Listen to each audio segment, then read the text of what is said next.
Parmi tous les films que j'ai, il y a certains films qui sont très très rares à avoir en tant que particulier, et je dirais le terme collectionneur. Mais il y a un film que j'avais vu quand j'étais ado à l'époque de CanalSat sur Ciné Cinéma, qui était Charlie Bravo, sorti en 1980. Alors le film a été ressorti plus en mode HD pour l'époque du petit écran. Alors c'est un film qui est assez intéressant parce que techniquement assez bien fait. Il avait une bonne cote au tout début, puis au fur et à mesure que chaque décennie se sont écoulées, il s'est ramassé en dessous de la barre du 2,5 sur 5.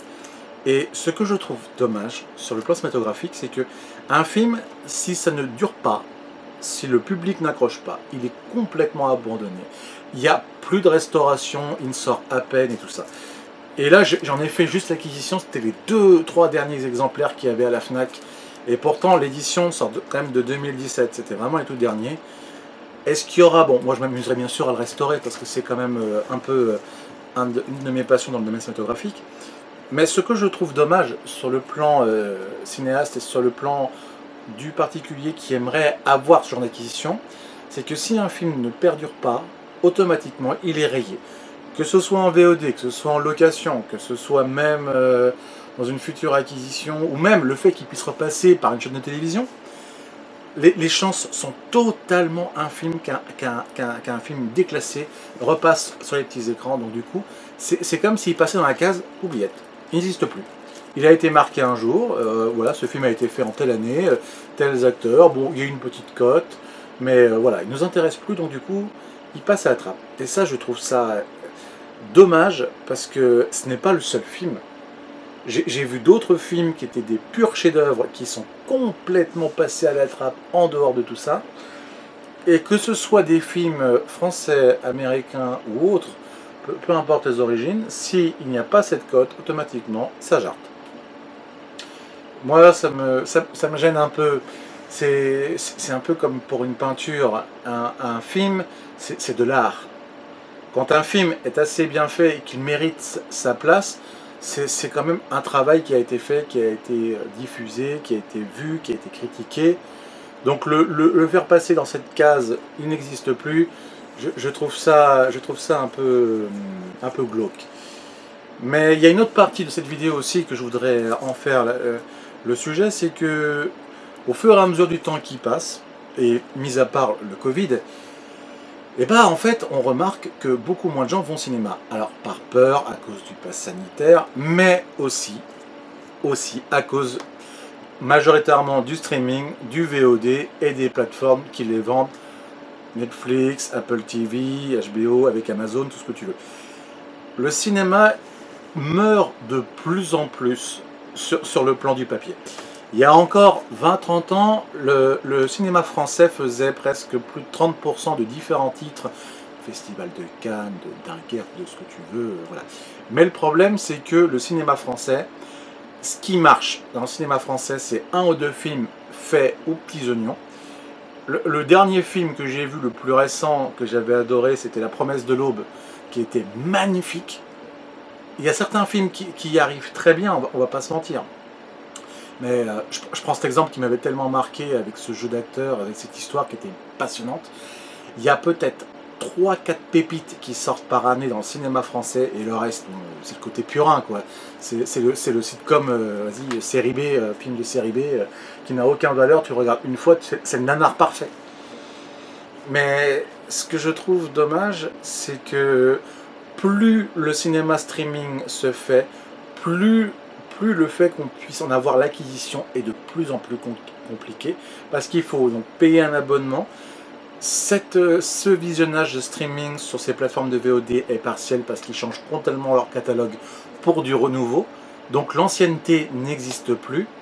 À l'exception, si je prenais sur l'exemple américain pour Amazon qui a acheté tous les droits MGM, pour tous les autres films old school, bah, ce qui est quand même dommage, c'est que le cinéma français, à travers son histoire culturelle, à part les plus grands titres et les plus grands acteurs qui ont pu y exister entre la fin des années 40 à l'âge de Bébel et de Delon, très sincèrement, vous n'avez aucun film qui se conserve, honnêtement.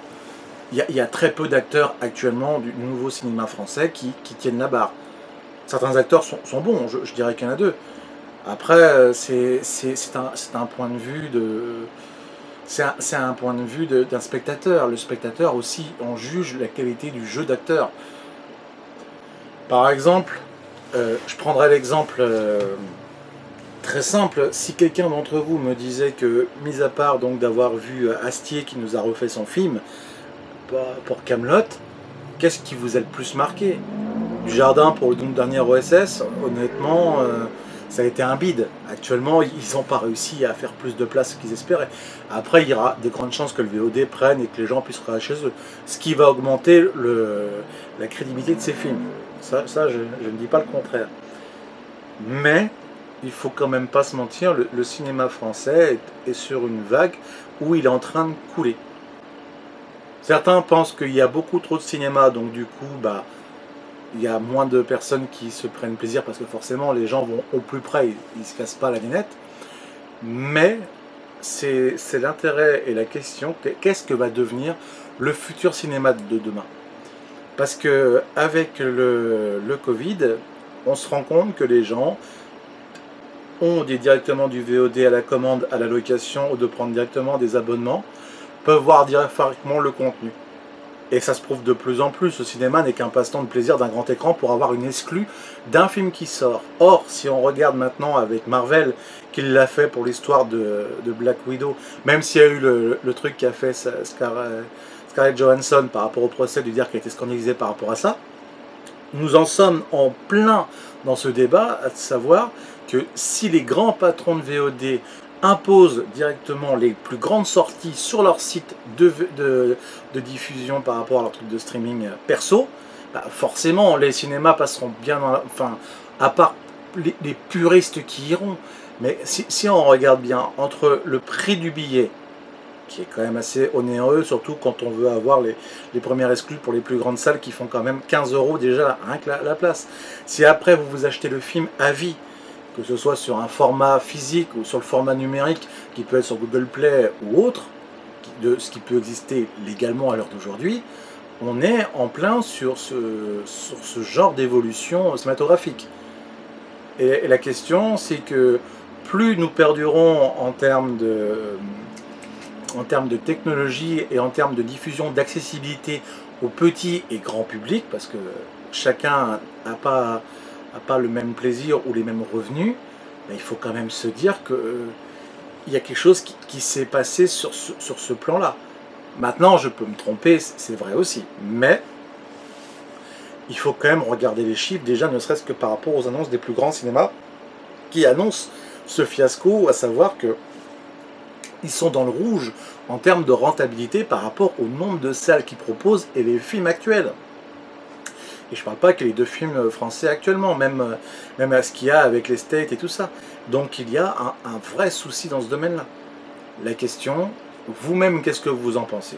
Est-ce que vous croyez que c'est complètement déraisonnable de se penser que dans peut-être, allez, 5 ans, 10 ans, le cinéma français va complètement mourir? Peut-être que certaines salles vont subsister, à savoir si le rendement est suffisant de spectateurs qui y allent. Mais réellement, actuellement, le cinéma est dans une impasse.